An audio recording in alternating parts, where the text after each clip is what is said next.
Yo, Nata, Sofi y Flor, y bueno, con la ayuda de Carlita y Nuri, que nos recontra mil ayudaron para armarla, no solo desde darnos bastante bibliografía, sino en el armado de la clase, qué podíamos poner, qué podíamos sacar, cómo le íbamos armando, así que gracias. Y bueno, elegimos este tema porque es un tema que más o menos lo vemos bastante en el hospital, no solo como intoxicaciones con diagnóstico ni bien llegan por derivaciones o ni bien llegan en la consulta, sino porque tenemos sospechas de intoxicaciones en el hospital. Y elegimos este tema porque nosotros en el HOSPI contamos con el servicio, que están siempre acompañándonos a la hora de hacer la anamnesis, a la hora de pedir los complementarios, de arrancar con un tratamiento. Están siempre para sacarnos todas las dudas, ayudarnos. Y en cambio en algún momento nos vamos a ir del hospital, no vamos a estar más, o ahora mismo hay muchos que hacen guardias afuera y no cuentan con los chicos del servicio. Así que elegimos el tema para tener un manejo básico, tener las herramientas y de ahí poder decidir en el momento correcto de llamar al servicio, o muchos tenemos la suerte que tenemos el celular de las chicas, y más que nada por eso. Así que nos planteamos algunos objetivos. Si Sofi me... Esperen que no me pasa. Eso era. Que no Esperen, andaba, esperen, yo tocaba. Ahí está.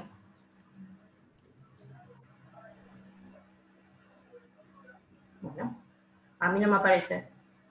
Ahí va. Como dar a conocer las causas de las intoxicaciones más frecuentes en pediatría.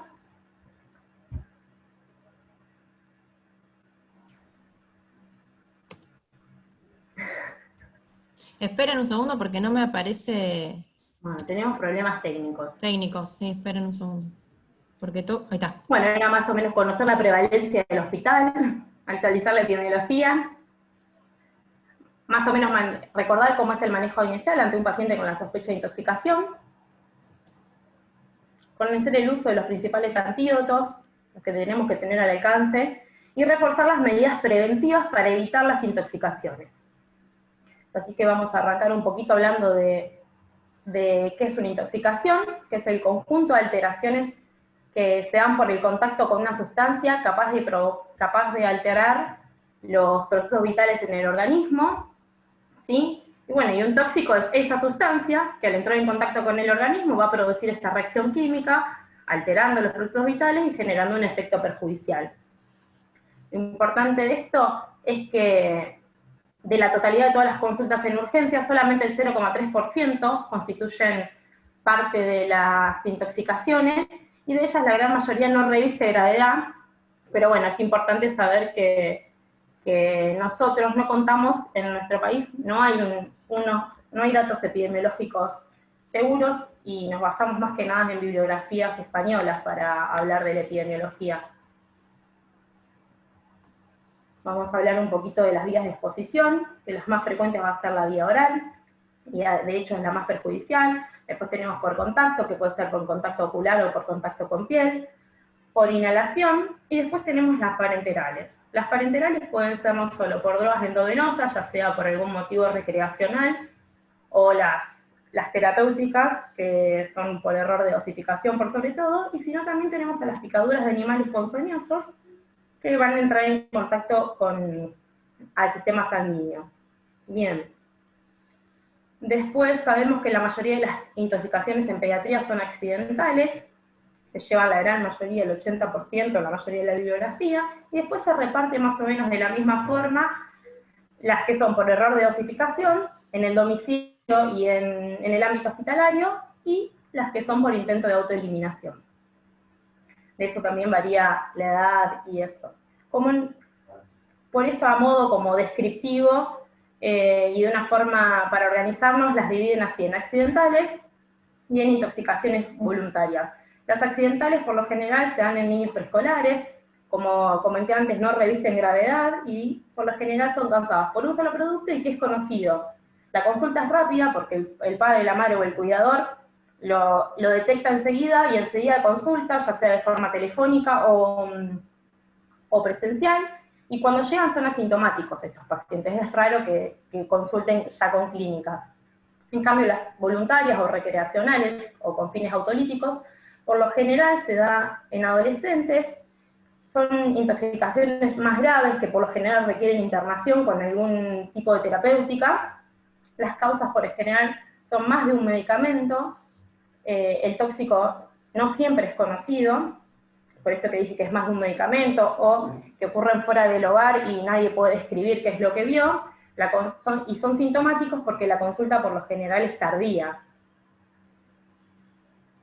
Con respecto a la etiología, vuelvo a hablar un poco de la bibliografía internacional, por sobre todo española, divide la prevalencia en la causa más frecuente, que son por fármacos, seguidos de los productos del hogar, y después, como que son más que nada todas iguales las causas, cosméticos, monóxido de carbono, drogas ilegales, y dentro de los fármacos lo más frecuente pone los AINES, por sobre todo el paracetamol, le siguen las benzodiazepinas, y en un tercer lugar entran los antitusígenos para la bibliografía europea, que en nuestro país no tenemos tantas intoxicaciones por antitusígenos porque no hay indicación casi. Como no teníamos una etiología clara en Argentina, lo que decidimos fue armar una estadística cortita y queríamos ver el impacto que tuvo a la cuarentena con la incidencia de las intoxicaciones. Como la mayoría de las intoxicaciones que dijimos accidentales ocurren en el hogar, queríamos ver cuál había sido ese impacto de los chicos más adentro de casa, si habían aumentado o no habían aumentado, si habían sido por las mismas causas o no.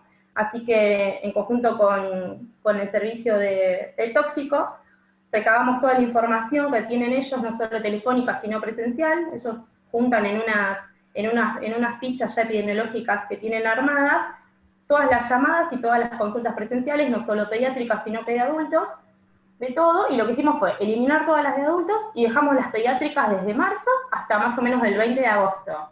Contamos la totalidad y fueron 560 consultas, las dividimos por sexo, donde tuvo una prevalencia mayor, pero mínimamente mayor en el sexo masculino. Por edad, lo hicimos igual que en la bibliografía española, preescolares y mayores de 5 años, teniendo mayor prevalencia en los menores de 5 años.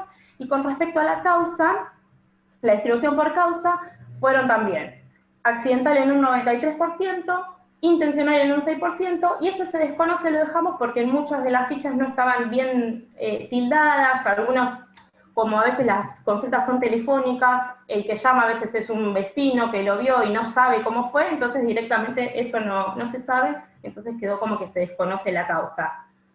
Y con respecto a la etiología, se mantuvo las mismas causas, intoxicación por medicamentos, le siguieron, el gráfico. Esperen, porque cada vez que me saco el audio, ahí está, perdón. Bien, intoxicaciones por medicamento, le siguieron los productos del hogar, y en un tercer lugar nosotros tenemos los plaguicidas. Estos medicamentos de 560 consultas fueron 542 consultas por intoxicaciones por medicamentos, que fue más o menos el 43%, seguidos por el producto del hogar, que fue un 33%, y los plaguicidas, tanto domésticos como agropecuarios, se llevó bastante las consultas, un 9%. Con esto, ¿qué hicimos? Lo quisimos comparar con algunas estadísticas que ya tenían tabuladas del servicio, y nos prestaron las del 2018, y pudimos comparar y ver que tuvieron la misma distribución, primero intoxicaciones por medicamentos, le siguieron los productos del hogar y en tercer lugar los plaguicidas. Pero ¿qué pudimos ver? Que con respecto a las intoxicaciones por productos del hogar, en el 2018 había casi un 15% de consultas, y en este periodo de tiempo, desde marzo hasta agosto, aumentó casi al doble, a más del doble, el 33%. Y cuando hicimos la distribución de cuáles eran las causas más frecuentes de productos del hogar que consultaban, fueron de las 184, el 42% fueron intoxicaciones por lavandinas, y le siguió alcohol y detergente en un mismo número de consultas. Bien, bueno, ¿me escuchan ahí? Sí, ¿no? Bueno, Bueno, vamos a hablar un poco de lo que es el abordaje inicial, ¿sí? Frente a un paciente que, a ver, esperen que estoy leyendo el chat. Ah, bien. Frente a lo que es un abordaje inicial, no solamente, obviamente, desde un paciente que sospechamos que tenga una intoxicación, sino como cualquier paciente, ¿sí? Nosotros, cualquier paciente que ingresa, ¿sí? al showroom, miren que tengo un problema con el... Ahí está. Cualquier paciente que ingresa al showroom, como nosotros bien sabemos, o que ingresa a una salita, ¿sí? O que ingresa a nuestro consultorio, lo primero que nosotros evaluamos, como todos ya conocemos, es el triángulo de evaluación pediátrica, con la apariencia, la circulación cutánea y el trabajo respiratorio. En base a eso, de acuerdo a la cantidad de lados que tenga afectado el triángulo, ¿sí? Podemos encontrarnos, como ya sabemos, con un paciente que está inestable, ¿sí? Y en ese caso, obviamente, como también ya sabemos, tenemos que actuar con todas las medidas de sostén inicial, ¿sí? Principalmente la vía aérea, lo que es la ventilación, la circulación, ¿sí? El examen neurológico y exponer a todo el paciente. Como la verdad que el objetivo de la clase no es, ¿sí? hablar del paciente inestable intoxicado, después tenemos por el otro lado el paciente estable, ¿sí? Que puede llegar a tener o ninguno de los lados afectados del triángulo o apenas uno, ¿sí? Y frente a un paciente estable, ¿sí? Que nosotros sospechamos una intoxicación, hay varias cosas de las cuales tenemos que tener en cuenta. Dentro de ellas tenemos la anamnesis, que ahora vamos a hablar un poco, los escenarios, ¿sí? Que ahora vamos a hablar, pero les voy adelantando un poco, ¿sí? Podemos tener principalmente un paciente que viene con una intoxicación y el tóxico lo podemos conocer, o cuando sabemos que el paciente pudo haber consumido algo o estuvo en contacto con algo, pero no tenemos el nombre y apellido de ese tóxico, y cuando por la sospecha clínica, ¿sí? Conjunta signos y síntomas, podemos llevar a cabo, ¿sí? Con esa misma sospecha, algunas sospechas de algún producto que pudo haber ingerido o tenido contacto. Y después lo que se llaman los síndromes toxicológicos, ¿sí? Que en realidad estos serían, como ya más o menos dije, un conjunto de signos y de síntomas, ¿sí? Que lo que hacen es, al juntarlos, ¿sí? Me pueden dar una idea, ¿sí? O sí, una perspectiva de que ese paciente con esa cantidad de síntomas y síntomas puede estar intoxicado por algún u otro tóxico. ¿Qué es lo que no nos tenemos que olvidar en la anamnesis? ¿Sí? Obviamente, ahora vamos a ver los escenarios, pero hay cosas que son importantes. Por ejemplo, el paciente nos tenemos que tener en cuenta cuáles son sus antecedentes, ¿sí? Si es un paciente que es sano, si es un paciente que toma alguna medicación, si tiene alguna patología ya reconocida, asimismo con los familiares, ¿sí? Con quién vive, dónde vive, ¿sí? Si alguno de esos familiares tiene alguna enfermedad reciente o previa, si toma alguna medicación, qué tipo de medicación toma, ¿sí? Después tenemos que tener en cuenta, como dije, dónde vive, ¿sí? Vive en una casa, vive en un departamento, vive en una quinta, vive cerca de un jardín, tiene acceso, por ejemplo, a jardín, a pasto, a plantas, ¿sí? A insectos, a otros animales. Tenemos que tener en cuenta también, ¿sí? En el momento, ¿sí? De la consulta, preguntarle a la mamá si sintió algún olor raro, ¿sí? Durante, o sea, cuando llegó a la consulta o previo, ¿sí? Y también, obviamente, preguntar si la ingesta fue voluntaria o fue accidental. Entonces, como bien dijimos, nosotros para poder ordenarnos un poco, nosotros podemos tener distintos escenarios, donde nosotros conocemos el tóxico, donde nosotros no conocemos el tóxico, ¿sí? Pero la mamá nos dice claramente que tuvo contacto con algo, y donde a través de los signos y síntomas podemos sospechar desde la clínica una intoxicación.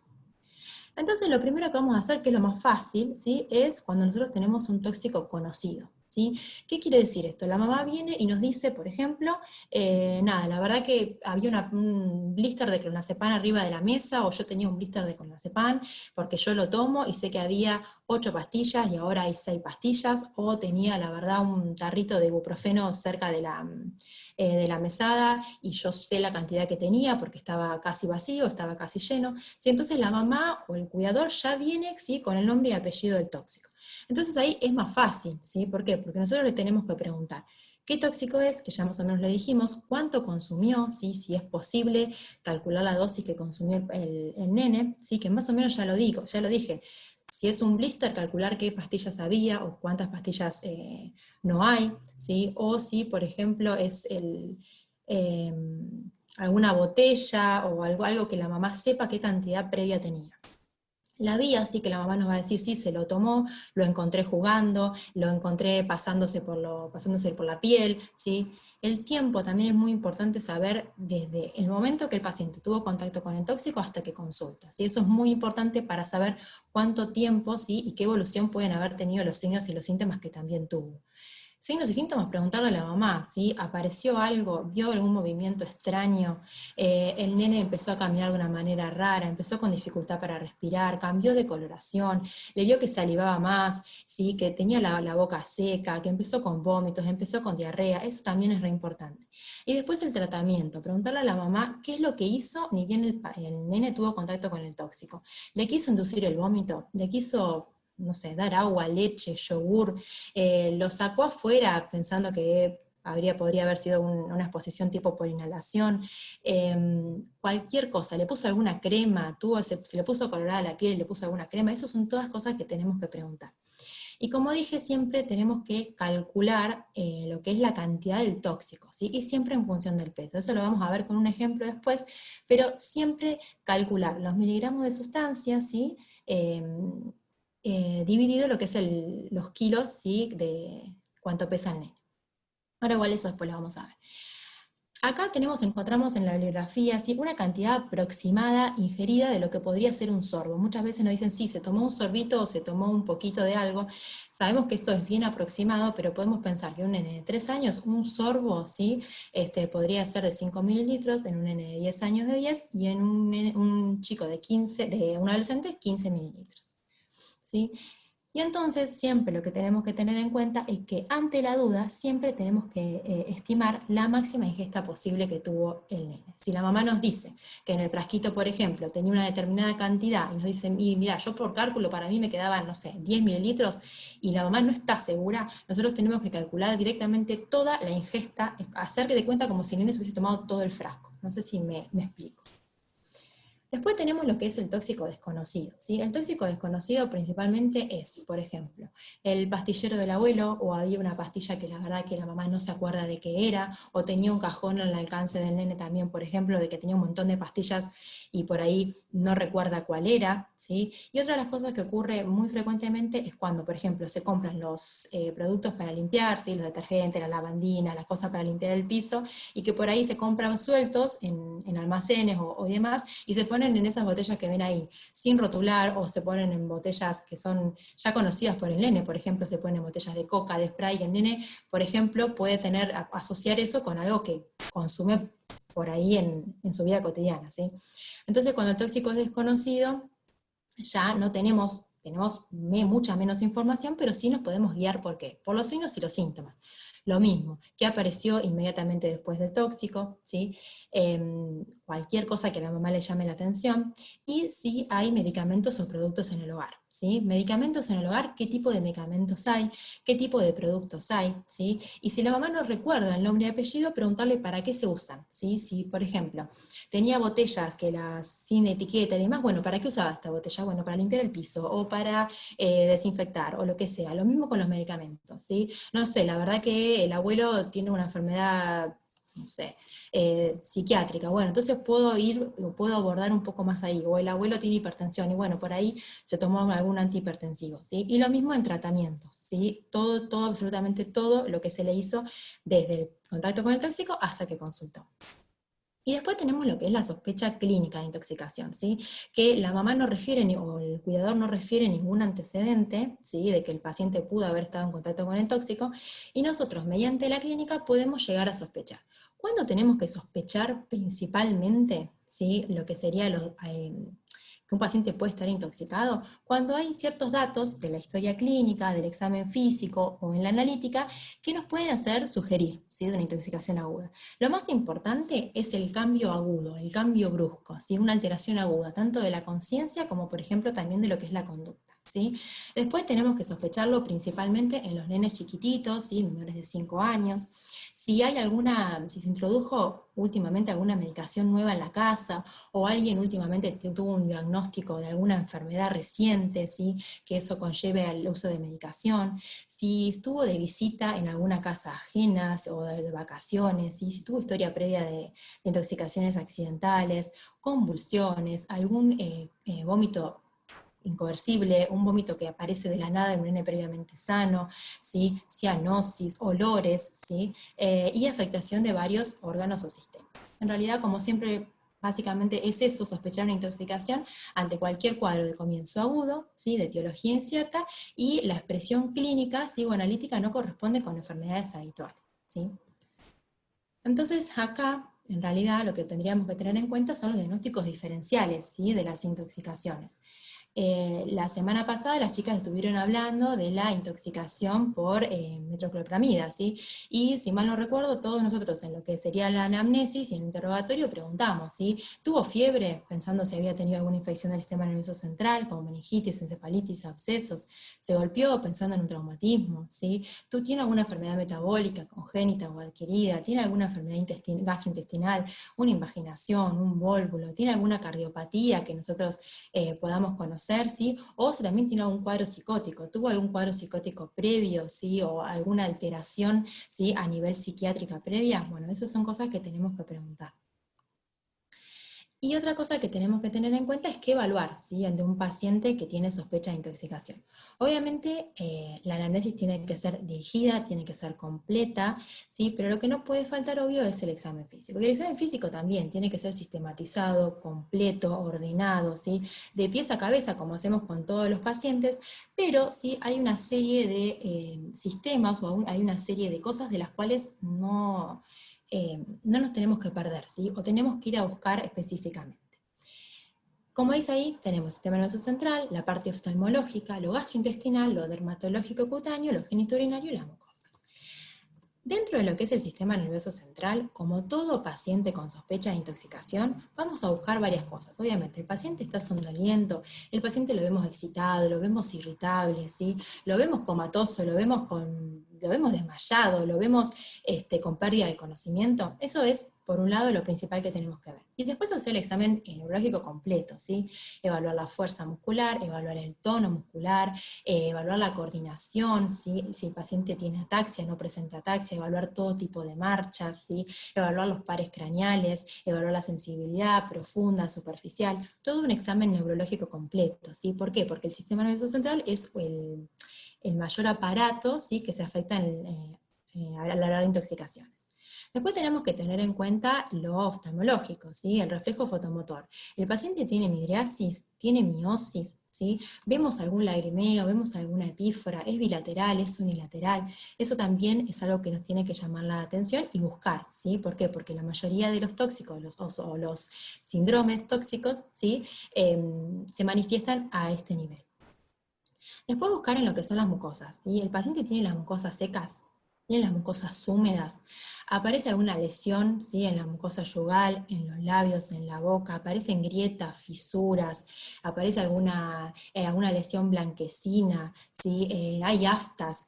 Eso es todo lo que nos tenemos que fijar a nivel de mucosa. A nivel de cutáneo es un paciente que tiene la piel seca, ¿sí? Tiene la piel húmeda, hay sudoración, evaluar todo, exponer al paciente de pies a cabeza, revisarte también cuero cabelludo, absolutamente todo. Encontramos algún exantema, tiene alguna picadura, tiene alguna puerta de entrada que nos puede hacer sospechar que ese paciente pudo haber sido picado, por ejemplo.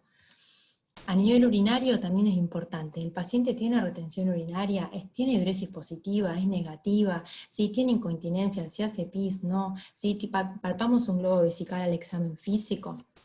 A nivel gastrointestinal, el paciente está con diarrea, está constipado. ¿Desde cuándo está constipado? ¿Tiene una constipación previa o una diarrea previa o se largó ahora con eso? ¿Sí? ¿Los ruidos están normales o están aumentados o están disminuidos? Eso es lo que nos tenemos que fijar. De extremidades, ¿sí? Como más o menos ya dijimos, ¿sí? Pero evaluar todo lo que es la marcha, evaluar el examen físico neurológico. El paciente adopta alguna posición, ¿sí? Por ejemplo, como el de la foto, tiene hipertonía, tiene rigidez, tiene espasticidad, principalmente eso, el tono, todo, evaluar cada grupo muscular, ¿sí? Tiene temblor fino, ¿sí? Coordina principalmente. Y a nivel de tórax, lo que nos tenemos que fijar, obviamente, que no puede faltar, que es lo primero muy probable que vamos a hacer, es los signos vitales, ¿sí? tiene la frecuencia cardíaca, la frecuencia respiratoria, la tensión arterial, tiene fiebre, cuánto satura, ¿sí?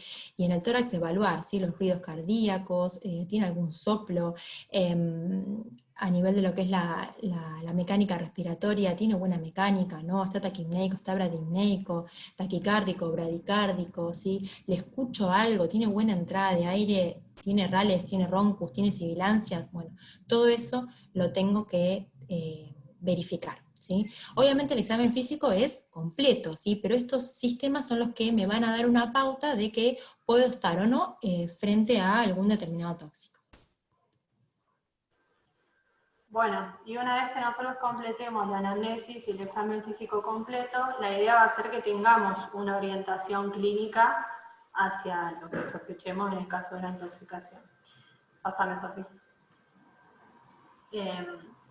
Lo que es importante saber en cuanto a los exámenes complementarios es que en la mayoría de los casos no vamos a necesitar una prueba complementaria para tener el diagnóstico, porque la mayoría de las veces va a ser clínico el diagnóstico, y saber que cuando podemos realizarlo, muchas veces no va a cambiar la conducta clínica, ya que el tratamiento inicial, como vamos a ver más adelante, van a ser estándar y según la sospecha clínica.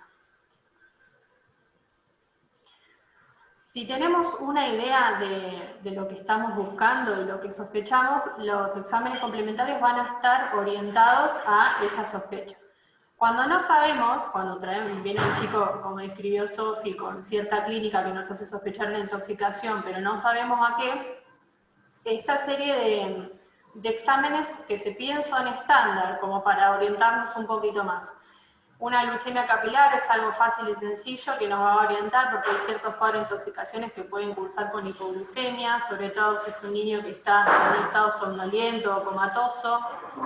El estado ácido base, el hidronograma, también nos va a orientar. Hay cuadros que se pueden orientar mejor por si son alcalosis o acidosis. También nos va a servir el cálculo del GAP para orientar acerca de presencia de ácidos, la osmolaridad sanguínea. La función renal y hepática dentro de la química es básico porque hay muchos tóxicos que afectan esta parte del laboratorio. La CPK es uno de los laboratorios que nos contaban los chicos de tóxico que suelen pedir, más que nada en los casos que cursan con hipertonía o que sospecho que puede haber rabdomiólisis, o puede ser las intoxicaciones por monóxido de carbono. El test de embarazo lo vamos a tener en cuenta en niñas o mujeres en edad reproductiva, ya que muchas veces, más que nada cuando son intentos de autoeliminación por intoxicaciones voluntarias, pueden asociarse a embarazos no deseados. El electrocardiograma para descartar arritmias, alteraciones del electrocardiograma, y el dosaje de paracetamol y ácido acetilsalicílico porque son de las intoxicaciones más frecuentes y que tenemos disponible para medir en el hospital. Bueno, la plaquita de tórax la vamos a pedir cuando tengamos algún cuadro toxicológico con aspiración, que sospechemos que pueda producir una neumonitis tóxica, que tengamos edema agudo de pulmón, como las intoxicaciones por heroína y cocaína, o tengamos clínica de neumoperiostina o neumoperitoneo, que eso se da en el caso de la ingestión de cáusticos, que es bastante común. Bueno, el electro, lo que ya hablamos, cuando tenemos una intoxicación por medicación cardiológica, como betabloqueantes, digoxina, monóxido, órganos fosforados, pueden haber alteraciones cardiológicas que es importante tenerlas en cuenta desde el principio y también establecer el monitoreo continuo electrocardiográfico. Y una TAC si sospechamos hemorragia o posibilidad de hemorragia en las intoxicaciones por cocaína más que nada.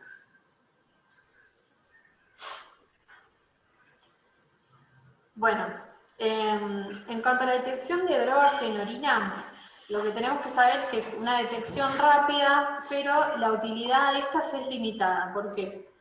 Existen muchos falsos negativos, entonces si nosotros tenemos una sospecha clínica, el dosaje de drogas en orina no nos va a servir porque nos puede dar negativo y confundir aún más. Y cuando nos da positivo también requieren que sea controlado por otra prueba que sea más específica, que si tenemos el dosaje sérico de esa droga puede ser. Bueno, y ahí está la lista de las medicaciones que podemos dosar en nuestro hospital, que son anfetaminas, benzodiazepinas, barbitúricos, cocaína, metanfetaminas, opiáceos, marihuana, neurolépticos, antiparkinsonianos, antidepresivos y simpáticos miméticos. Dentro de los neurolépticos ahora no se están haciendo porque requiere de la medición de 3 días seguidos y por pandemia no se está haciendo. Y después tenemos el dosaje de fármacos en suero, que son, en general son metales como litio, ferremia, y son los anticonvulsivantes. La mayoría tienen dosaje como la valproico, el fenobarbital, la carbamazepina, y después otros que son útiles dosar es la paracetamolemia, como habíamos dicho, es una de las intoxicaciones más frecuentes, y la acetilcolinesterasa eritrocitaria sirve para las intoxicaciones por carbamazepina.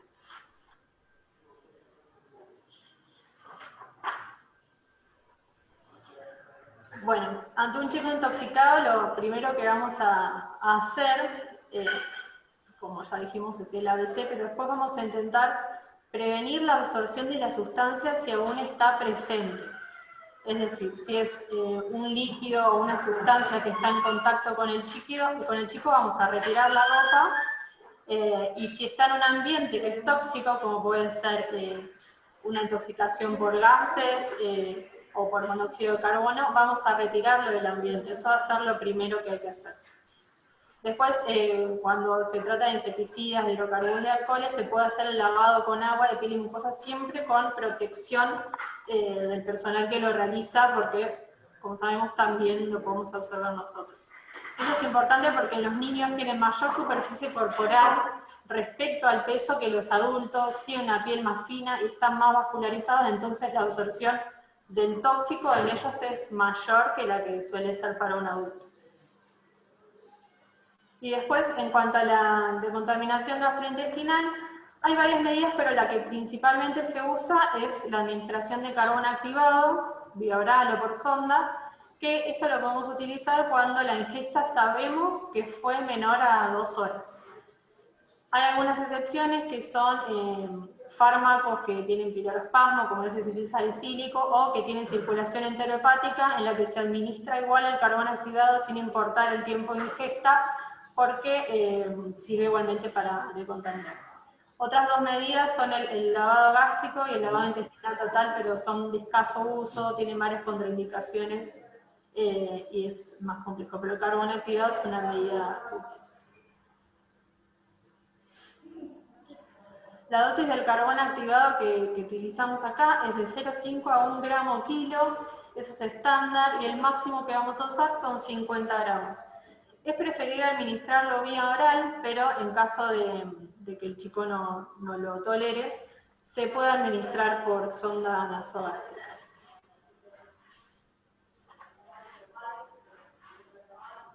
Bueno, la preparación del carbón activado viene en comprimidos, viene en polvo o viene en diluciones. Acá creo que está disponible más que nada el que sea en polvo, entonces lo que conviene es prepararlo en un vaso opaco para que el chico no vea qué es lo que tiene, porque capaz que por ser negro y tiene una textura medio arenosa le da impresión. Se puede diluir en agua o jugo de frutas para que sea más tolerable para el chico, pero no puede diluirse el lácteo, leche, yogur, porque pierde la actividad. Dentro de los efectos adversos más frecuentes es el vómito, por esto que les comentaba, que no es placentero para el chico. Si el vómito ocurre dentro de los 30 minutos de la administración del carbón activado, se repite una dosis a 0,5, procurando que lo tolere. Uno de los efectos adversos más temidos es la broncoaspiración. Por eso, bueno, ahora vamos a ver las contraindicaciones, pero un chico con un sensorio bajo no vamos a poder administrar carbón activado. Después sabemos que va a producir coloración negra de las heces y constipación. La constipación va a ocurrir más que nada cuando se aplica el carbón activado de forma seriada. Flor, yo siempre vi que el carbón activado lo han incluido en gaseosa, en Coca-Cola, por lo general. Sí, en Coca se puede. ¿Se puede? Sí. Pero en lácteas no. De alguna manera alterado, bueno. Sí, no, la Coca sí, de hecho es oscura, entonces así como queda un poco más. Bueno, el carbono activado lo que hace es actuar absorbiendo el tóxico dentro del trayecto gastrointestinal, y también lo que hace es actuar haciendo que pase el tóxico desde la circulación sanguínea a la luz intestinal. Entonces tiene esos dos mecanismos de interrumpir la absorción. Y también lo reabsorbe cuando actúan por circulación enteropática. Bueno, las contraindicaciones que decíamos era cuando tengo una vía aérea inestable por este riesgo que tengo de broncoaspiración, si tengo un híleo, tengo una obstrucción intestinal, no lo puedo aplicar porque no se va a poder eliminar. Si tengo hemorragia o perforación gástrica o riesgo de la misma, si tuvo una operación reciente o sé que tiene una úlcera, en esos casos no lo puedo utilizar, y cuando hay una ingestión por corrosivos, tampoco por ese mismo riesgo del que estamos hablando. Pásame la siguiente. Sí, espera que estoy leyendo el chat, que alguien pregunta algo.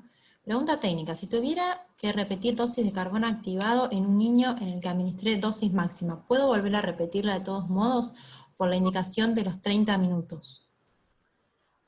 Ahora les preguntaban a los chicos de tóxicos si quieren, pero creería que sí, porque el carbono activado va a pasar de largo, es una sustancia que se ingiere y va a pasar por todo el tracto gastrointestinal y se elimina como tal, no se metaboliza de ninguna forma.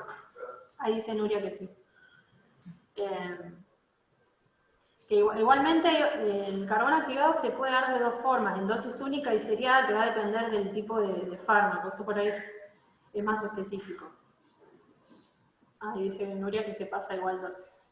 Bueno, y las sustancias para las que no nos va a servir aplicar el carbono activado, como dijimos, van a ser los cáusticos, y en este caso está contraindicado, ¿sí? Por este riesgo que tenemos de lesión gastrointestinal. Y los alcoholes, todo tipo de alcoholes, no los va a absorber, los metales tampoco, y los hidrocarburos.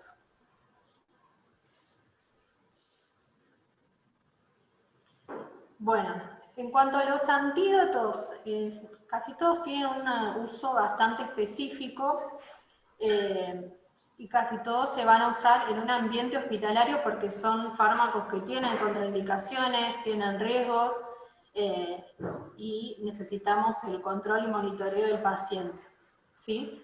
En APS se van a usar ante una urgencia vital, lo pusimos como para saber que tienen que estar disponibles, ¿sí?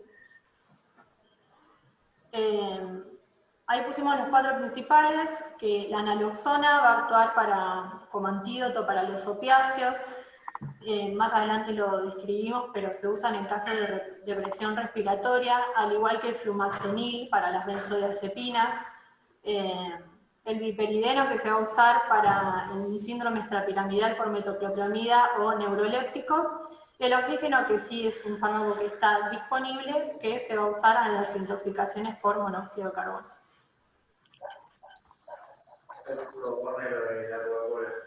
¿Qué puso? Ahí puso darle que sí, se puede dar con Coca-Cola. Bueno, cuando nos llega a un consultorio de atención primaria un paciente que sospechamos que tiene una intoxicación, la mayoría de los casos las intoxicaciones son leves y autolimitadas. Los casos en los que los vamos a tener que derivar van a ser cuando tiene clínica y tiene alteración del estado general, cuando hacemos esta cuentita que explicó Sofi y calculamos que ingirió o tocó, lo que sea, una dosis tóxica o un tóxico que tiene alta letalidad o gran riesgo de vida, y cuando necesitamos...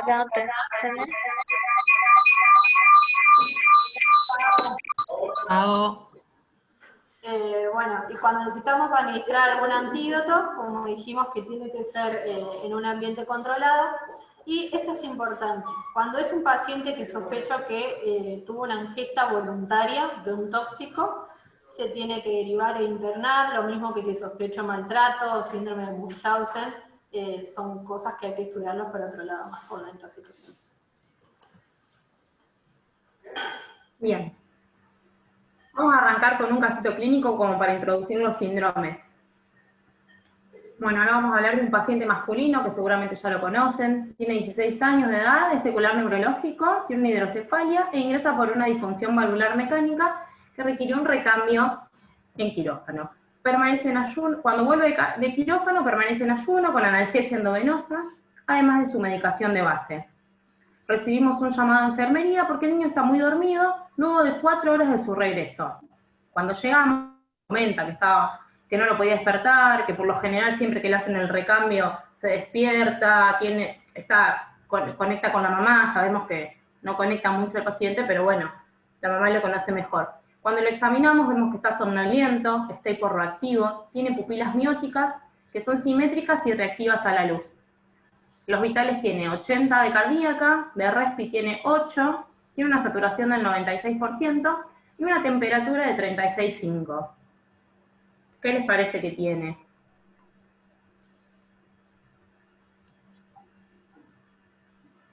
Que alguien me acompañe, miren que Sofi está de este lado.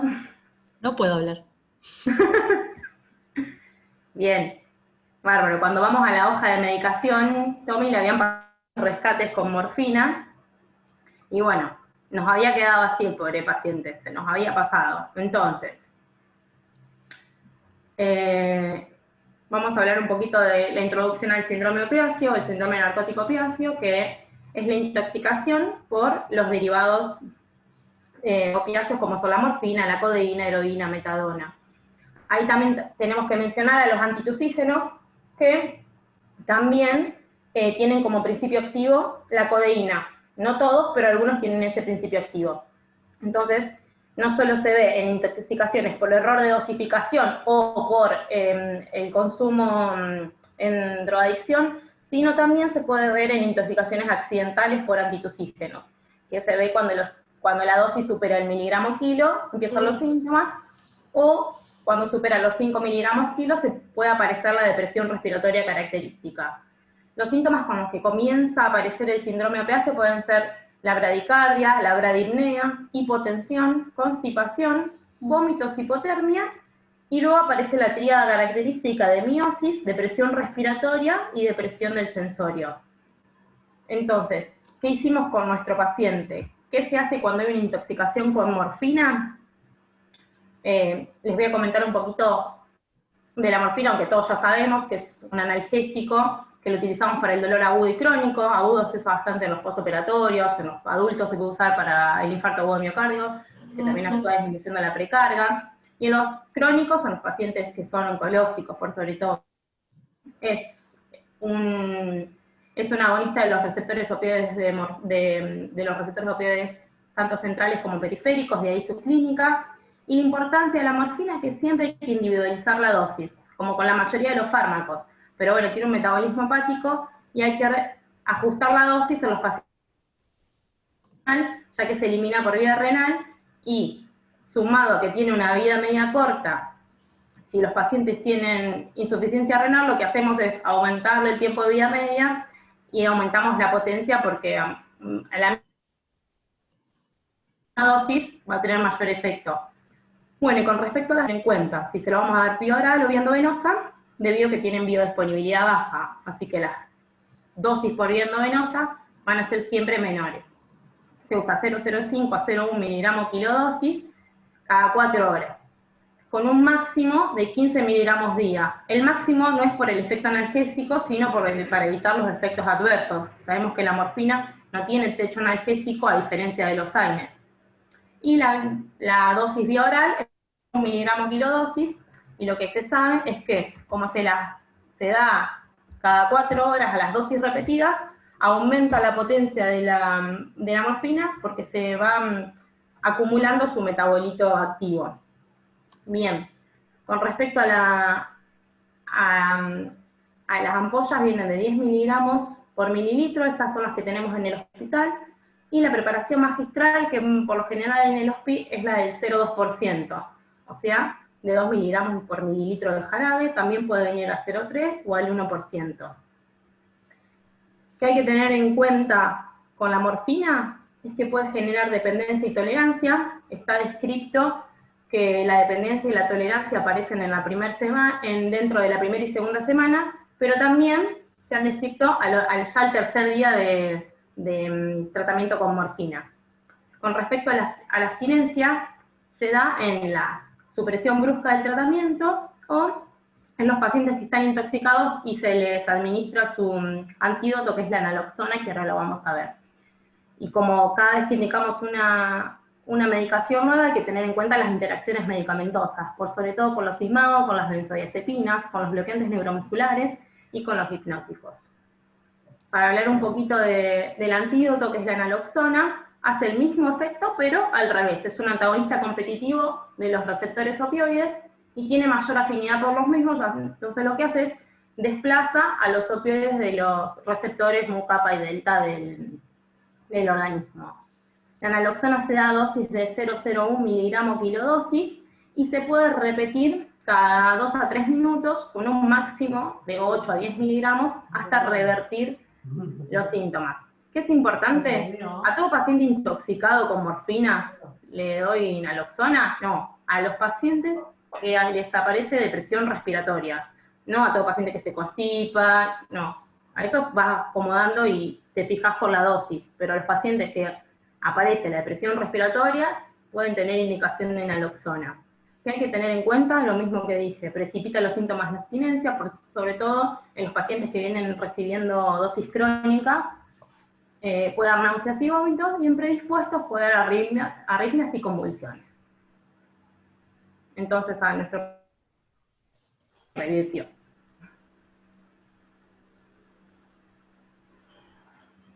Bueno, vamos a continuar con un segundo caso. En este caso se trata de una nena de 24 meses que no tiene antecedentes de relevancia y consulta por ataxia y somnolencia de más o menos 5 horas de evolución, y por lo que dice la mamá, fue progresiva. Dice que la encontró jugando con el pastillero de su abuelo que vive con ellos, y bueno, la vio tambaleándose, después vio que se quedó dormida en el sillón, y por eso decide traerla a la consulta.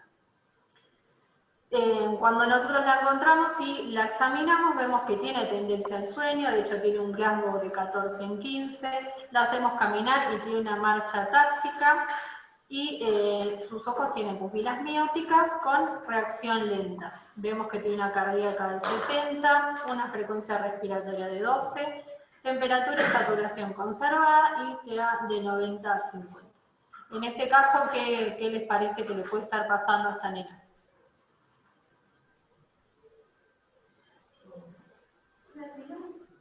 Tiene 2 años. Sedativo hipnótico por benzodiazepinas, dice Tommy, House. Bueno, se tomó la pastillita del abuelo, de hecho. Continúa, Sofía. Bueno, en este caso, por esta signosintomatología, podemos agrupar los síntomas de la niña en un síndrome hipnótico sedante. Este síndrome, o sea, dentro de la clínica de las intoxicaciones existen los toxíndromes, que es la forma de agrupar la clínica de los chicos para sospechar la etiología de la intoxicación. En este caso, la causa más frecuente de los síndromes hipnóticos sedantes en pediatría es la intoxicación por benzodiazepinas. En muchas casas hay benzodiazepinas disponibles y los chicos las agarran y con bajas dosis pueden producir clínica.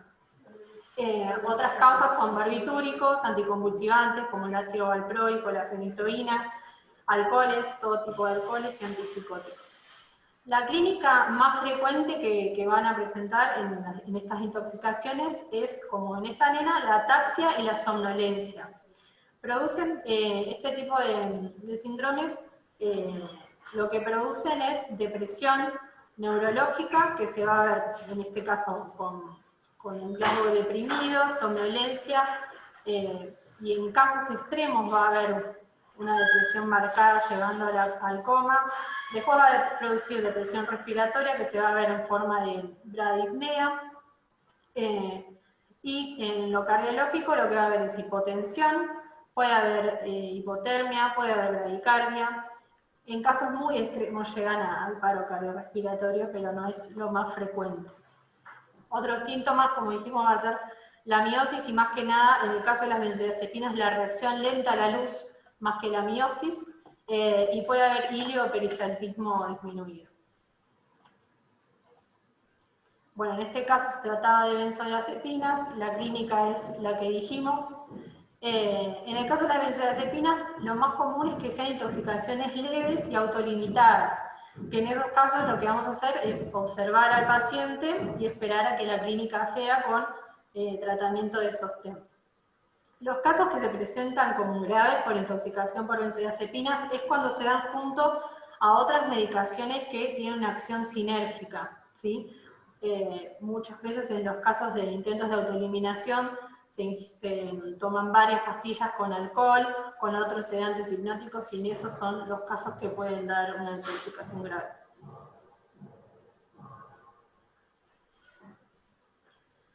Bueno, acá dice que en las benzodiazepinas la dosis tóxica se considera 5 veces la terapéutica, pero la realidad es que nos vamos a guiar más que nada por la clínica del paciente, ¿sí? Si sabemos que ingirió benzodiazepinas dentro de las 2 horas de la ingesta, o sea, si consultan enseguida, vamos a administrar carbón activado, de la forma que comenté antes, y se va a observar al paciente para ver si mantiene la clínica o si resuelve. Si vemos que después de 4 horas sigue sintomático, se va a internar, y si no, lo vamos a observar, y si está, por ejemplo, en guardia central, se va a ir de alta. El único caso donde vamos a administrar el antídoto es cuando las medidas de sostén, el ABC, resulta ineficaz, es decir, cuando el paro respiratorio es inminente, ¿sí? El antídoto de las benzodiazepinas es el flumazenil, la dosis es esa, 0,01 miligramos kilo endovenoso, que se va a dar en 30 segundos, y eso se puede repetir cada minuto, o sea, se administra en 30 segundos y se puede repetir por minuto hasta que obtenga una ventilación espontánea. Como les decía, el uso es escaso solamente en esos casos que tenemos una respiración que no es efectiva. Y el flumazenil, por ejemplo, como dijimos que las ingestas, los casos graves son estos cuando se ingieren varios medicamentos, estaría contraindicado, también si no sabemos que ingirió está contraindicado, porque lo que hace el flumazenil es disminuir el umbral convulsivo, entonces tenemos riesgo de convulsiones. También si es un paciente que toma crónicamente benzodiazepinas, porque puede desencadenar un síndrome de abstinencia o convulsiones si el paciente es epiléptico, y en cuadros de hipertensión endocranial. Hay muchas preguntas, no sé si hay algo. Creo que las estaba contestando Nuri, a ver. Tommy preguntó si no le hacían primero un lavado para recuperar, y Nuri le puso que no, solemos manejarnos con carbón activado por ser drogas seguras, a menos de que no estemos seguros de que haya consumido otro fármaco que pueda dar el sedativo diagnóstico. Bien. Y lo anterior creo que no. Bueno, acá tenemos un caso 3, este es un paciente también, fueron todos pacientes reales, este es un paciente masculino de 1 año y 8 meses, que es traído por la mamá porque dice que estaba jugando y que de un momento a otro lo notó que estaba tropezándose solo al caminar, ¿sí? Y después de eso lo notó con dificultad para respirar y con abundante baba en la boca. Y lo trajo directamente al hospital. Al examen físico lo vemos, se lo observaba somnoliento, ¿sí? Y le observamos bastante cialorrea. Y a la auscultación escuchamos bastantes roncos y sibilancias en los 2 campos pulmonares. El paciente tenía una frecuencia una cardíaca de 60, una respiratoria de 20, y tenía una temperatura de 36 y saturaba en 97% aire ambiente. Acá preguntarían algo, ¿qué quieren saber? Voy a ver si puedo leer el chat. Tommy dice que parece un síndrome colinérgico por la cardíaca, que está muy baja, Tommy. ¿Algo más que le llame la atención?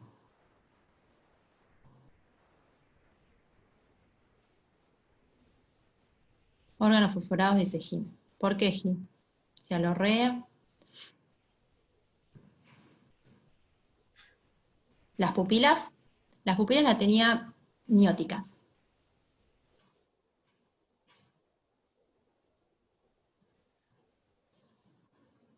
¿Algo que le quieran preguntar independientemente de la clínica a la mamá que nos pueda hacer sospechar órganos fosforados?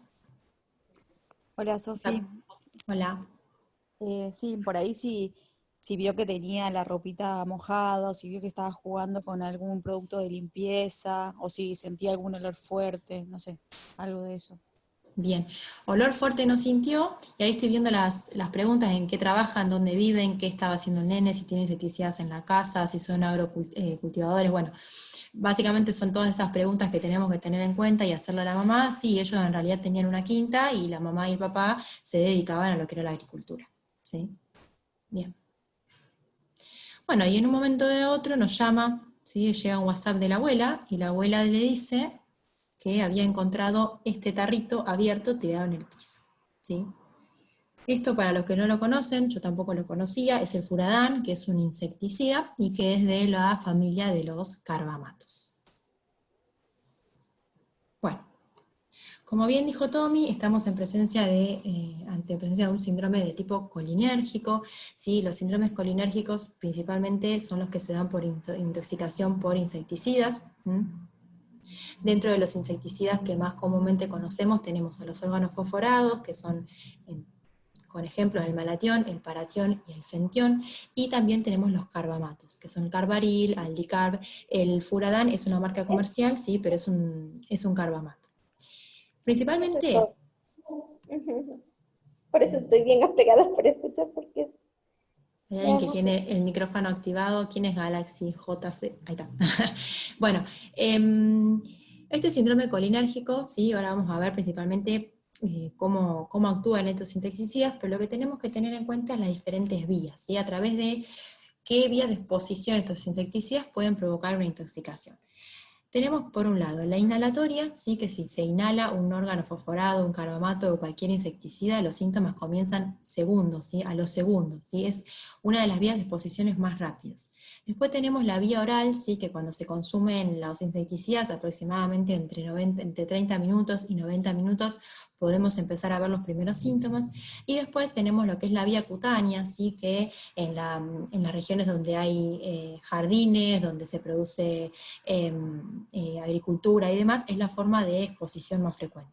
Pero lo que tiene la cutánea es que el contacto, una vez que tienen contacto con el tóxico, los síntomas son más retardados, pueden aparecer de 12 a 18 horas después, ¿sí?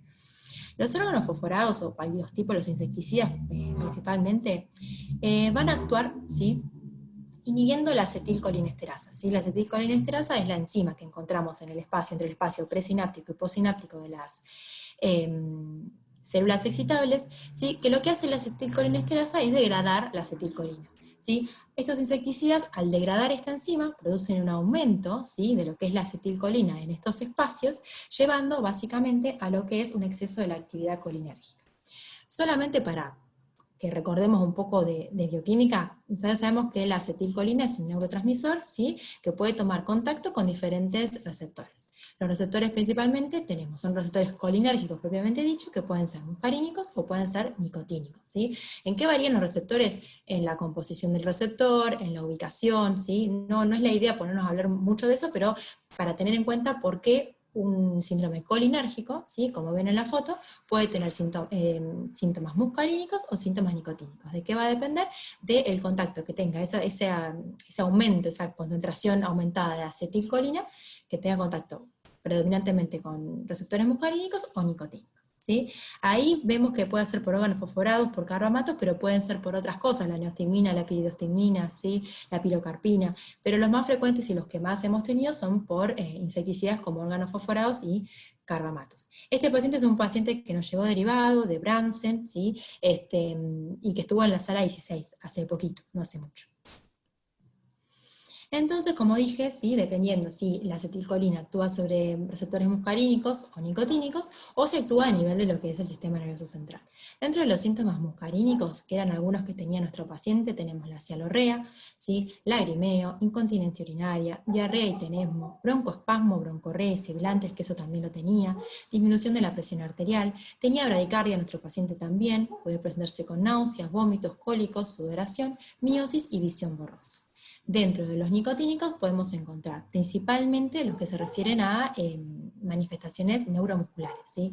Fatiga muscular, espasmos, fasciculaciones, parálisis, disminución del esfuerzo respiratorio, taquicardia, diaforesis, hipertensión, hipoglucemia, palidez, cianosis y midriasis. Y dentro de lo que es el sistema nervioso central, todos los que ven ahí, ansiedad, nerviosismo, confusión, cefalea, ataxia, ¿sí? De lo que estuvimos leyendo, ¿sí? Principalmente tanto en adultos como en pediatría, puede pasar que predominen los síntomas muscarínicos, que predominen los síntomas nicotínicos o que predominen los síntomas del sistema nervioso central. O puede haber lo que se llama síndromes colinérgicos mixtos, ¿sí? Tenemos algunas manifestaciones del muscarínico, algunos de los nicotínicos y algunos del sistema nervioso central. Por lo que leímos, principalmente en los niños, predominan los síntomas nicotínicos desde el punto de vista de lo muscular. La fatiga, el espasmo, las fasciculaciones, la parálisis, que nuestro paciente también lo tuvo, esa torpeza que tenía al caminar se debía básicamente a la debilidad muscular, pero también nuestro paciente tenía bradicardia, tenía broncoespasmo, tenía cialorrea, ¿sí? Tenía miosis. Entonces, en ese momento tendría como un síndrome colinérgico de tipo mixto. Lo que tenemos que tener en cuenta acá, que esto tampoco lo sabíamos nosotros, ¿sí? O por lo menos en la guardia que estuvo conmigo, es que los carbamatos, ¿sí? A diferencia de los órganos fosforados, se unen, ¿sí? A la enzima acetilcolinesterasa de manera reversible, ¿sí? Y los órganos fosforados son de manera irreversible, razón por la cual la sintomatología de los órganos fosforados es un poco más florida, ¿sí? Y de mayor duración, ¿sí? Porque el ser irreversible cuesta más que, o sea, no, hasta que no se produzca nueva enzima, no va a poder cesar los síntomas. El tratamiento, como obviamente todas las intoxicaciones que veníamos hablando, es el triángulo de evaluación pediátrica, estabilizar al paciente, el ABCDE, ¿sí? Y estos pacientes necesitan oxigenoterapia por máscara reservorio, ¿sí? Justamente nuestro paciente también venía con broncorrea, con alteración de la entrada de aire, ¿sí? Y siempre hay que monitorizarlos desde el primer momento, ¿sí? Para evaluar los signos vitales. El antídoto del síndrome colinérgico, ¿sí? Es la atropina. La atropina es un antagonista, ¿sí? De los receptores colinérgicos, pero de los receptores muscarínicos, ¿sí? Es un antagonista competitivo de los receptores muscarínicos. La dosis es esa que aparece ahí, 0,5 miligramos endovenoso, ¿sí? Algunas de las bibliografías también lo modificaban por kilo, ¿sí? Le preguntamos a las chicas del OSPI, del servicio, y ellos los medican así, los niños a 0,5 miligramos endovenoso, y a los adultos es un poco más, es 1 miligramo endovenoso. Y esa es la presentación de la ampolla, que viene 1 miligramo mililitro. La idea con la atropina, obviamente siempre que se indica atropina, esto se pasa en bolo. Siempre que se indica atropina tenemos que tener monitorizado al paciente y tenemos que estar al lado del paciente, ¿sí? Y se puede doblar o duplicar la dosis cada 3 a 5 minutos hasta que cesen, ¿sí? Como dice ahí, los síntomas o signos muscarínicos pulmonares. ¿Por qué los signos o síntomas muscarínicos pulmonares? Por lo que básicamente me pueden llevar a la muerte del paciente, ¿sí? Que son las secreciones respiratorias y la broncoconstricción. Y dijimos entonces que la atropina es un bloqueante de los receptores muscarínicos, ¿sí? Entonces, hasta que cesen esos síntomas muscarínicos, yo voy a duplicar esa dosis de atropina. ¿Hasta cuándo? ¿Sí? Algunos habrán escuchado hablar de lo que es la atropinización, ¿sí? La atropinización es eso, ¿sí? Básicamente cuando los signos y los síntomas muscarínicos se desplazan, ¿sí? Y predominan más que nada los nicotínicos. Y acá tenemos un aforismo, ¿sí? Que nos va a ayudar a saber cuándo un paciente está atropinizado, ¿sí? Que es lo que se llama el hombre caliente, ¿sí? Como el infierno. Caliente hace referencia a lo que es la hipertermia. Ciego como murciélago, ¿por qué? Porque al bloquear los receptores muscarínicos, ¿sí? No tenemos miosis, sino que tenemos midriasis y visión borrosa. El paciente va a estar seco como hueso, ¿sí? Anhidrosis, va a tener las mucosas secas, las secreciones respiratorias como signo de atropinización no tienen que estar, no tiene que haber ronco, no tiene que haber sibilancias, no tiene que haber broncoconstricción, la entrada de aire tiene que ser buena en ambos campos pulmonares. Rojo como la remolacha, ¿por qué? Porque básicamente se produce el bloqueo, como ya dije, los receptores muscarínicos, entonces el paciente va a estar totalmente vasodilatado, va a tener hiperemia, ¿sí? Va a tener sofoco cutáneo, y loco como una cabra. Pueden llegar a aparecer alucinaciones. Otra de las cosas que puede aparecer son taquicardia, ¿sí? Y retención urinaria. ¿Por qué la taquicardia no la ponemos como signo de atropinización? Porque puede pasar que nuestro paciente vino con bradicardia, pero puede pasar que nuestro paciente venga con síntomas más nicotínicos, y puede venir con taquicardia, ¿sí? Entonces la taquicardia, por lo que leímos, no sería un signo de atropinización, pero sí todo lo demás. Bueno, y acá le pusimos otros síndromes u otros toxíndromes. La idea no es hablar de todas las intoxicaciones porque sería imposible, aburrido, y porque sería imposible, o sea, para algo existe una subespecialidad.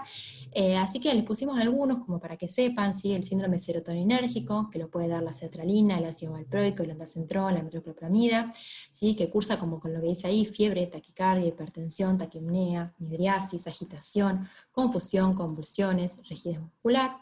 Después podemos tener los síndromes anticolinérgicos, que es el que les dije recién, ¿sí? Que les puede dar por la atropina, por antihistamínicos, neurolépticos, antipsicóticos, antidepresivos tricíclicos, que es más o menos lo que les nombré, que sería el hombre rojo. Y después los síndromes simpático-miméticos, ¿sí? Que son la cocaína, las anfetaminas, salbutamol, la cafeína, los IMAO, que dan taquicardia, hipertensión, agitación y demás. Y después otros que podemos tener, el síndrome alucinógeno, que lo puede dar el LSD, por ejemplo, el síndrome extrapiramidal, que lo pueden dar por ejemplo, el haloperidol, el síndrome neuroléptico maligno, que también aparecen algunos antipsicóticos, pero bueno, la idea no es hablar de todos, sino saber que hay un montón de síndromes, pero lo importante, como bien habíamos hablado anteriormente, es siempre poder, a través de la clínica, ¿sí? A través de los signos y los síntomas, poder sindromizarlos o agruparlos en algún síndrome tóxico que nos permita llegar mejor al diagnóstico. Bien. Bueno, ahora vamos a hablar un poco del paracetamol, que es una de las principales causas en el mundo de intoxicación medicamentosa. ¿Sí? Pásame algunas diapositivas. Más que nada en Europa y en otros países el paracetamol es de los antipiréticos que más se usan acá, por ahí tenemos más uso de otros años. Y por eso es que está disponible en todas las casas, en formas para adultos y pediátricas, entonces es de las principales causas de intoxicación. Ahí tenemos la dosis terapéutica, que va de 10 a 15 miligramos kilodosis, y sabemos que la concentración sérica, cuando es en comprimidos, se alcanza a 1 a 2 horas, y cuando es en jarabe, en 30 minutos. En este cuadrito tenemos más o menos la función, el mecanismo por el que se metaboliza el paracetamol. El paracetamol se metaboliza por 3 vías, las dos principales que son, no sé si se ve lo que estoy marcando, la sulfatación y glucuronización. Es la mayor parte de los metabolitos se metabolizan de esa forma, produciendo metabolitos inactivos que se eliminan por orina, y un pequeño porcentaje por oxidación del citocromo P450, produciendo este metabolito que cuando hay disponibilidad de glutatión se puede eliminar. El problema es cuando se saturan todas estas formas de metabolización y el glutatión ya no es suficiente para eliminar este producto, se empieza a depositar la NPA-Q1 en el hígado, produciendo necrosis centrolobulillar. Las presentaciones que tenemos en Argentina son los comprimidos de 500 y 1 gramo, las gotas para los bebés que traen 100 miligramos mililitro, y el jarabe pediátrico que es 20 miligramos mililitro. El mecanismo tóxico del paracetamol va a producir principalmente hepatotoxicidad, por esto que les expliqué recién. En otros casos menores produce insuficiencia renal aguda en forma de necrosis tubular aguda y alteraciones electrolíticas. Pero lo principal que tenemos que saber del paracetamol es que produce hepatotoxicidad. La clínica de la intoxicación por paracetamol es variable, porque va a arrancar con un paciente que dentro de su primer día de haber ingerido una dosis tóxica va a estar asintomático o con síntomas leves gastrointestinales y va a tener un laboratorio normal, que ahora más adelante vemos qué es lo que se pide. Al segundo día, si tenía algunos síntomas, estos van a desaparecer, y lo que puede aparecer es una cierta hipersensibilidad en hipocondrio derecho. Y si nosotros pedimos laboratorios después de ese primer día de la intoxicación, ahí va a empezar a haber alteraciones de la función hepática, con aumento de la TGO, de la TGP, alteración del coagulograma, de la bilirrubina, y puede haber también alteración de la función renal con el aumento de la creatinina. Si continuamos controlando al paciente, ahí al tercer día van a volver esos síntomas gastrointestinales de forma más aguda, y ahí es cuando van a aparecer los síntomas de una insuficiencia hepática, en el caso de que exista, o renal. Y se van a agudizar estos valores alterados de función renal y hepática. Y al cuarto día es cuando va a depender de cómo progrese la enfermedad, que puede progresar hacia la autorresolución del cuadro, sin otra complicación, o hacia la falla hepática o renal, que hay casos que van a requerir trasplante, ¿sí? Bueno, y eso va a depender de las alteraciones del laboratorio, si mejoran o si se alteran o se normalizan. Ahí le puse la definición de hepatotoxicidad grave y fallo hepático para tenerlo en cuenta, que se considera grave cuando las transaminasas son mayores a 1000.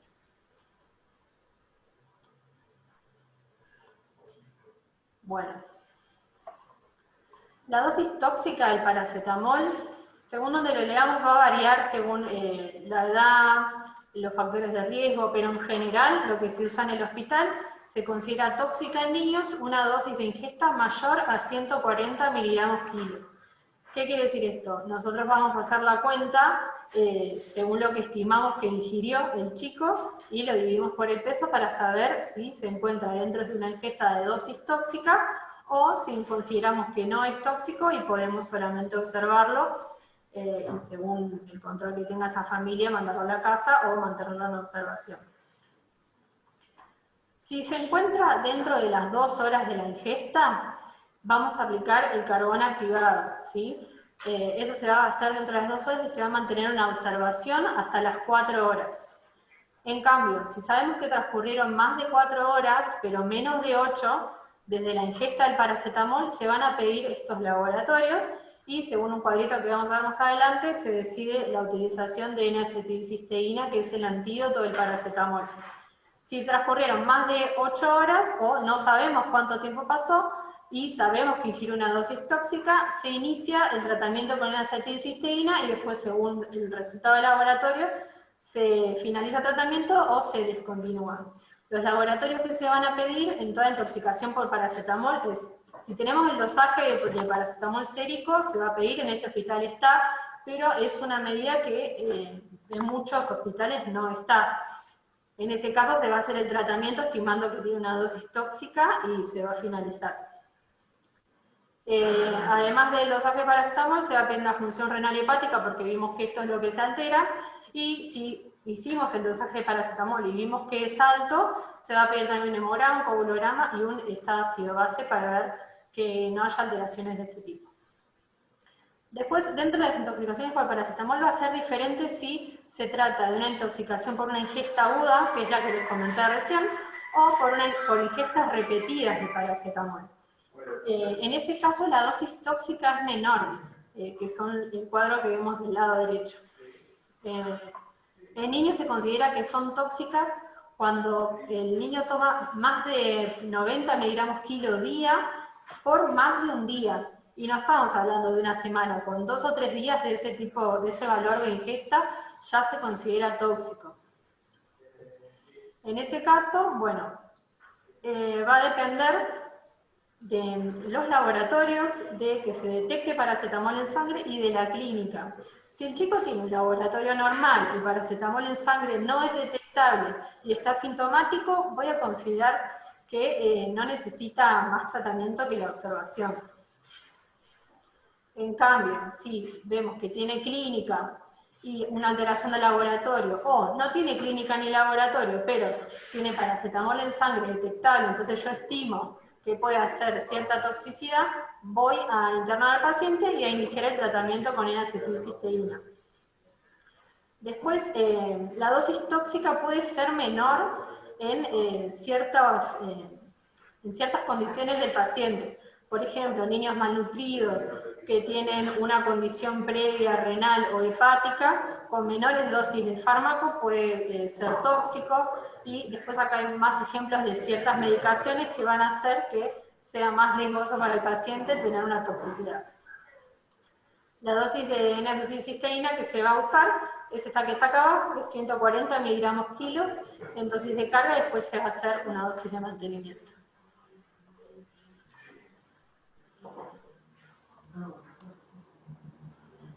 Bueno, si nosotros tenemos la posibilidad de dosar el paracetamol en sangre, los toxicólogos se basan en este grafitito para decidir el tratamiento con N-acetilcisteína cuando la ingesta está dentro de las 24 horas. Ven que tiene una línea transversal que a partir de ahí es lo que considera que hay posible toxicidad hepática, que va a depender del tiempo de la ingestión y el dosaje que yo tenga de paracetamol en sangre. Bueno, esto ya es lo que hablamos. El dosaje, la administración de N-acetilcisteína puede ser oral o endovenosa. Acá está disponible la vía oral. En Europa se usa más endovenosa porque tiene menos días de internación, ¿sí? Como ya dijimos, los antídotos van a aplicarse dentro de una internación, así que el paciente va a estar ingresado. Bueno, y como comentó más o menos Flor al principio, cuando empezó a hablar del paracetamol, con respecto a los AINES, nosotros te indicamos, en Argentina se indica mucho más el ibuprofeno como antipirético y analgésico. Nata, Nata, se te corta. Me silencié sin querer, ahí está. porque quería pasar la diapo. Por eso queríamos hablar un poquito rápido de ibuprofeno también. El tema del ibuprofeno es que los síntomas van a aparecer luego de 4 horas de la ingesta. Las dosis por lo general siempre va a ser accidental. La dosis tóxica es mayor a 100 miligramos kilo y las dosis que tienen riesgo vital son mayor a 400 miligramos kilo. ¿Dónde van? ¿Qué pasa con el ibuprofeno? Se metaboliza por hígado y tiene una eliminación renal. Tiene como órganos blancos siempre el sistema gastrointestinal, renal, el sistema nervioso central y la piel. Por eso los síntomas se van a ubicar más o menos por ahí. El paciente puede llegar con dolor abdominal, con vómitos, puede venir con una hemorragia digestiva alta, con insuficiencia hepática, puede tener cefalea, nixtagmos, diplopía. Todo esto va a ser directamente proporcional a la dosis que tomó. Ataxia, alucinaciones, puede venir con convulsiones, con depresión del sensorio, puede debutar con insuficiencia renal aguda, puede cursar con hipohipertensión, una acidosis metabólica con GAPA aumentado, puede cursar con alteraciones hidroelectrolíticas como hipocalcemia, hipofosfatemia, hiponatremia, hipo o hiperpotasemia. Puede venir con un rash, con prurito y hasta con clínica de rhabdomiólisis. Tenemos que tener en cuenta que hay distintas presentaciones, vienen jarabe al 2% o al 4%, comprimidos de 200, 400 y 600, y también es un fármaco que está muchísimo al alcance y por eso son tan frecuentes las intoxicaciones. Hablamos un poquito de esto para calcular el cálculo de la dosis ingerida, que siempre va a ser la cantidad máxima de tóxico que ingirió en función a los miligramos kilos, como mencionó hoy temprano Sofi. ¿Cómo hacemos? Hacemos el número total de pastillas que había previamente, menos las que quedan, o la cantidad total de líquido que tenía el frasco, menos lo que quedó o lo que se ve derramado. Si esto no se puede estimar, se va a calcular que el paciente tomó todo o se comió todas las pastillitas que había, se considera la máxima dosis. ¿Y qué pasa cuando son 2 pacientes? Cuando son 2 hermanitos, 2 primitos o 2 amigos que estaban jugando con el frasco o con las pastillas, se considera que cualquiera de los 2 pudo haber tomado la cantidad máxima. Esto se lo dedico a mi amiga Maca, que le pasó. Bien, ¿cómo hacemos el cálculo? Acá puse un ejemplito como para que podamos ver el cálculo, que es: un Galo tiene 5 años y pesa 25 kilos, y su mamá nos cuenta que lo encontró jugando con el frasco de ibuprofeno escondidas. Al observar el frasco, estaba vacío y no recordaba cuánto tenía previo al episodio. Entonces ahí nosotros, ¿qué vamos a hacer? Nos trae el frasco, vemos qué frasquito era, y era de una suspensión de ibuprofeno al 2%. Entonces ya sabemos que al 2% tiene 2 gramos en 100 mililitros. Vemos que justamente este frasco tenía 110 mililitros, hacemos la regla de 3 simple rápido. Si en 100 hay 2.000 miligramos, en 110 va a haber 2.200. Y ahí hacemos la cuenta con el peso. Entonces, 2.200, calculamos la dosis máxima, porque dijimos que no se acordaba cuánto tenía previo al episodio, lo dividimos el peso y nos va a dar que ingirió 88 miligramos por kilo de peso. Entonces, como dije antes, no es una dosis tóxica porque es a partir de 100. Pero siempre hagamos esta cuenta cada vez que tenemos un paciente que se intoxicó para saber si tenemos que iniciar o no iniciar alguna medida terapéutica. En caso que hubiese sido el 4%, seguramente nos daba más o menos 160 la cuenta, 170, y si es una dosis tóxica, y habría que iniciar algún tratamiento.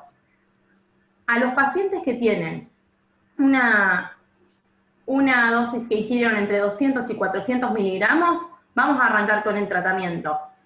Si pasaron menos de 2 horas desde el evento, que vieron que Sofía hoy temprano les contó, bueno, hay que hacerle todas las preguntas a la mamá, cuánto pasó desde que lo encontró hasta que llegó a la consulta, si pasaron menos de 2 horas, vamos a iniciar el tratamiento con carbón activado a 1 gramo kilo, y vemos si el paciente está asintomático, le damos el alta, y si no está asintomático, lo dejamos en observación. Ahora, ¿qué pasa cuando las dosis nos da mayor a 400? Si en la consulta llegó previo a 1 hora de la ingesta, se va a hacer lavado gástrico y por la misma sonda se va a pasar el carbón, ¿sí? Y lo importante es que este paciente tiene que quedar internado en un hospital que tenga terapia intensiva, porque estos pacientes pueden deteriorarse rápidamente, su clínica puede deteriorarse rápido y requerir ABM. ¿Qué medidas iniciales vamos a tomar? Las de sostén de siempre. En el caso que el paciente curse con convulsiones, vamos a administrarle diazepam a las dosis habituales, entre 0,2 y 0,5. Se pueden repetir cada 5 minutos la dosis de diazepam. Bueno, ponerle protección gástrica. De acuerdo a cómo vengan los electrolitos, vamos a suplementar con calcio y magnesio. Y muchos pacientes requieren ABM de los intoxicados con ibuprofenos graves. Bueno, hablamos un poquito de lo que son los productos cáusticos, ¿sí? Que los productos cáusticos van a constituir la intoxicación no medicamentosa más frecuente, ¿sí? En la edad pediátrica. Quiere decir que, como bien había dicho Nata, los productos del hogar estaban en segundo lugar luego de los medicamentos. Bueno, dentro de ellos los productos cáusticos son los más implicados, ¿sí? En la intoxicación. Los productos cáusticos los podemos dividir principalmente por su toxicidad, que viene determinada por el pH extremo, ¿sí? Y en base a eso nosotros tenemos los álcalis y los ácidos, ¿sí? Los álcalis son el 90% de las intoxicaciones no medicamentosas, ¿sí?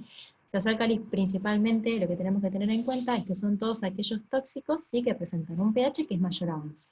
Y lo que producen los álcalis son lesiones, ¿sí? Principalmente a nivel de lo que es la mucosa esofágica. ¿Por qué? Porque su mecanismo de acción es producir una necrosis de tipo por licuefacción. ¿Qué va a pasar con este tipo de necrosis? Lo que hacen es producir necrosis de todas las capas, ¿sí? A nivel esofágico, pudiendo llevar a lo que es la perforación esofágica con todos sus riesgos, ¿no? Dentro de los álcalis, los que más tenemos que tener en cuenta, o los más conocidos, son la lavandina, ¿sí? Que de hecho la habíamos nombrado como una de las intoxicaciones más frecuentes en este periodo de pandemia, ¿sí? Obviamente por el uso de la lavandina y el mal uso que se le dio a la lavandina y que se le sigue dando en las casas, ¿sí? A la soda cáustica, a los detergentes lavavajillas y los desengrasantes de cocina.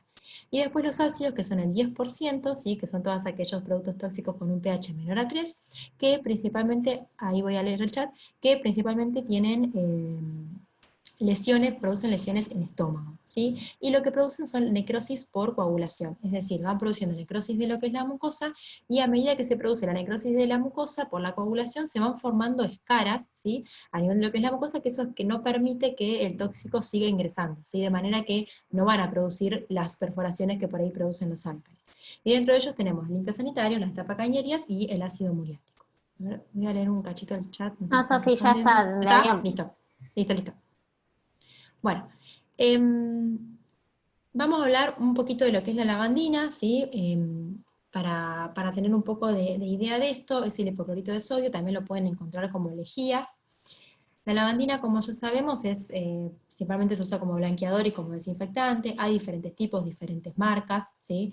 Pero lo que tenemos que tener en cuenta, principalmente en la lavandina, es la concentración. La lavandina que usualmente tenemos nosotros cada uno tiene en su casa, tienen concentraciones que se usan en el hogar entre 3 y 6%, ¿sí? Podemos encontrar algunas que tienen más concentración en el cloro, que se usa comúnmente para la pileta, y todas aquellas que tengan concentraciones más del 10% son las que realmente actúan como cáusticos, ¿sí? Básicamente las que son del uso del hogar no actuarían como cáusticos, pero obviamente un paciente se puede exponer a la lavandina, un nene se puede exponer a la lavandina, y lo hace por diferentes vías, ¿sí? La vía oral, que es una de las más frecuentes, ¿sí? Comúnmente, como dije, puede tener alguna náusea, algún vómito, alguna irritación, alguna hiperemia de la mucosa yugal, ¿sí? Un poco de cialorrea, y ya cuando hay llanto o la deglución, quiere decir que por ahí la cantidad de dosis ingerida es mayor, ¿sí? Principalmente el servicio de tóxico lo que nos dijo es que, bueno, han tenido muchas, obviamente, consultas por lavandina. Lo que se hace es, si el nene tomó la lavandina y en ese momento se encuentra asintomático, dejarlo ayunado, ¿sí? Por 1 o 2 horas, no provocarle o no inducirle el vómito, por 1 o 2 horas no darle nada, no darle líquido, no darle agua, no darle leche, ¿sí? No darle absolutamente nada, y que después de esa 1 o 2 horas, ¿sí? Se le puede indicar un protector gástrico, y después, ¿sí? De ese momento sí empezar a darle, ¿sí? Agua o algún líquido para probar la tolerancia, ¿sí? Y que durante el primer día, esas primeras 24 horas después de la exposición a la lavandina, le demos dieta blanda y blanca, ¿sí? Arroz, pollo, que sea una dieta blanca, blanda, ¿sí? Por ejemplo, mixeados y demás. Todo lo que ayude a que no se irrite, ¿sí? En caso de que esté irritado, más el esófago. Después puede ser también la vía cutánea o ocular, ¿sí? Que puede ser más que nada por irritación local, puede producir alguna eritema o alguna hipertermia, ¿sí? Eso principalmente se soluciona lavando con abundante agua por más de 15 a 20 minutos, y en caso de que la vía sea inhalatoria, ¿sí? Que principalmente la vía inhalatoria para provocar síntomas, lo que nos contaban las chicas, es que sola por ahí no genera tantos síntomas, sino que muchas veces las personas lo que hacen es mezclar la lavandina con algún otro producto para el hogar, un detergente, algún aromatizante y demás, y eso es más tóxico. Cuando se unen esos 2 productos es más tóxico. Y pueden tener, por ejemplo, tos, sofocación, mareos, cefaleas, ¿sí? Obviamente el tratamiento es buscar aire libre, y también lo que habíamos encontrado son nebulizaciones. Y en algunos lugares hablan de nebulizaciones con solución fisiológica, y lo que las chicas nos dijeron que suelen hacerse nebulizaciones en caso de síntomas con corticoides, ¿sí? Y bueno, en este caso, como ahora está la pandemia y demás, que no se usan las nebulizaciones, a veces se puede dar un push de corticoides. Bueno, como para ir terminando, les quiero nombrar esto que lo encontramos en varias bibliografías, ¿sí? Que son lo que se llaman las sustancias no tóxicas o mínimamente tóxicas. En realidad no hay una sustancia que no sea tóxica, ¿sí? No depende de por sí lo que es la sustancia, ¿sí? Sino depende de la cantidad ingerida o de la cantidad inhalada o de la cantidad con la que la persona tuvo contacto, ¿sí? Pero para que sea mínimamente tóxica, o para que nosotros tengamos que decir que puede ser no tóxica, ¿sí? Pero que quiero que quede claro que no es la sustancia sino la cantidad, podemos tener ciertos requisitos, ¿sí? Que solo se ha ingerido un producto, ¿sí? Y ese producto está claramente identificado, que no se ha ingerido una gran cantidad, es decir, poca la cantidad que se ingirió, o se conoce con exactitud la cantidad ingerida, y sin embargo es poca, que la etiqueta del producto no tiene señal alguna de peligro en caso de ingesta, ¿sí? Que eso la verdad que en los nenes la mayoría tienen, ¿sí? Pero hay algunos que no. Que el nene está totalmente asintomático, ¿sí? Después de ingerir el producto, de inhalarlo, de tomar contacto, y que la familia puede ponerse fácilmente en contacto con servicios sanitarios, ¿sí? Acá les nombro algunos, ¿sí? Son varios, ¿sí? Pero fíjense cómo en algunos, como por ejemplo acá en el 5%, la lejía, el 5% en el primer cuadro, te dice que si tiene menos del 5% de hipoclorito sódico, ¿sí? Que es lo que hablamos de las concentraciones.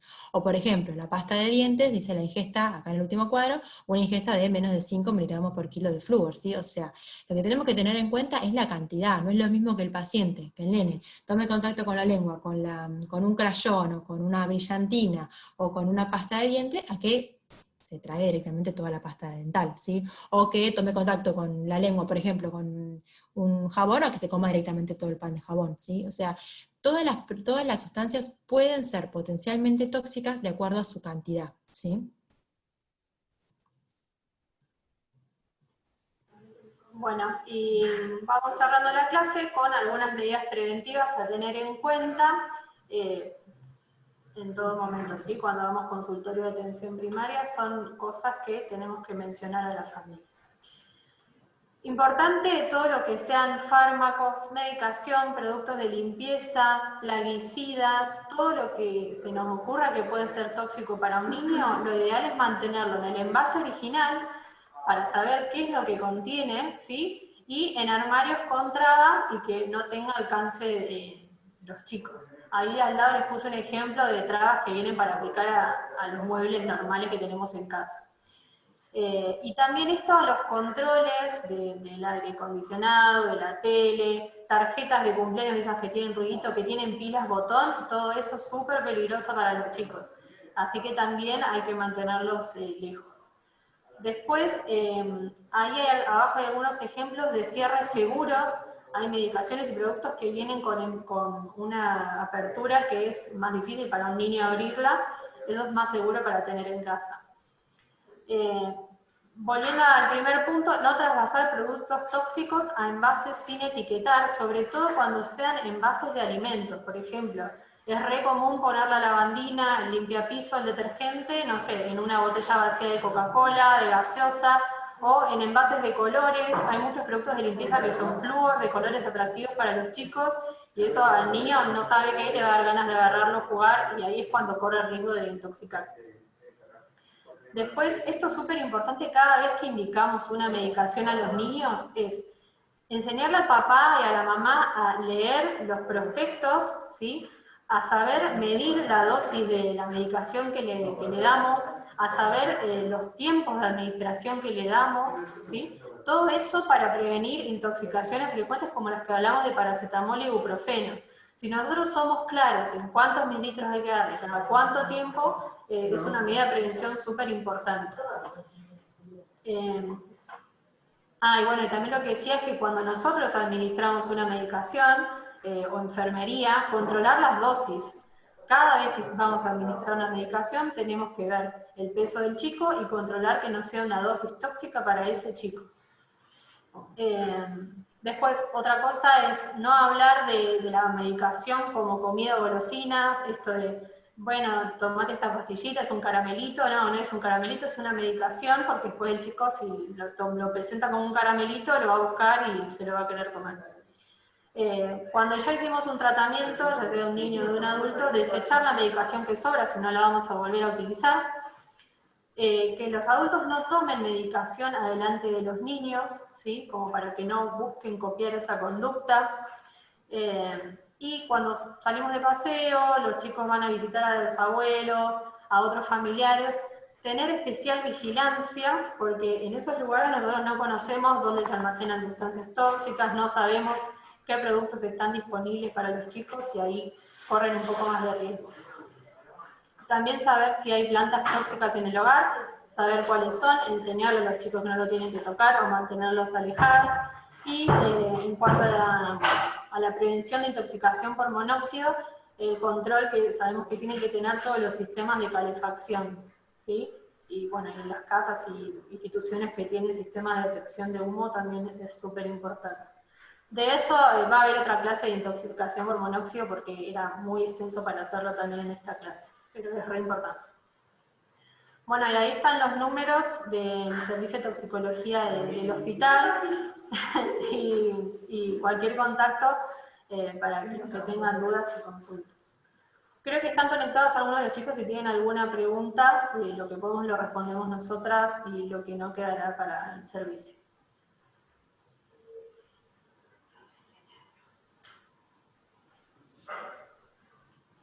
Ahí está Nuria, así que aprovechenla. No tiene bien. No sé, no, creo que no.